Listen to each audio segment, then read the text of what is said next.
బయట పడగలమని నమ్ముతాం. గొల్యాతును దావీదు ఓడించడానికి అతనికున్న బలం అతని విశ్వాసం.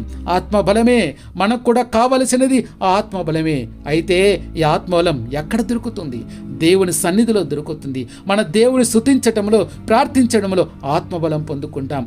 యేసుక్రీస్తు ప్రభు తన పరిచర్లో అడుగు పెట్టబోయే ముందు తాను 40 దినాలు చేసిన ఉపవాస ప్రార్థన, 40 దినాలు ఉపవాస ప్రార్థన చేయడం ముగిసిన వెంటనే ఆత్మబలంతో ఆయన పరిచర్లో అడుగు పెడితే దయ్యాలు వణికిపోయాయి, దురాత్మ శక్తులు పారిపోయాయి. లూకాసు వార్త 4వ అధ్యాయం మొదటి 14 వచనాలు చదవండి. మనకు ఆ యేసయ్యనే ఆదర్శం. గొల్యాతు లాంటి అడ్డంకులు, సమస్యలు, అప్పులు, గర్భఫలం లేనితనం ఇలా ఏమైనప్పటికీ వాటిని జయించే సామర్థ్యం దేవుడు మనకిచ్చాడు. కానీ కొదుగా ఉన్నది విశ్వాసం, ఆత్మబలమే. విశ్వాసంతో, ఆత్మబలంతో ముందుకు అడుగులు వేస్తే మన పక్షాన యుద్ధము చేయటానికి దేవుడు సిద్ధంగా ఉన్నాడు. యుద్ధము యెహోవాదే.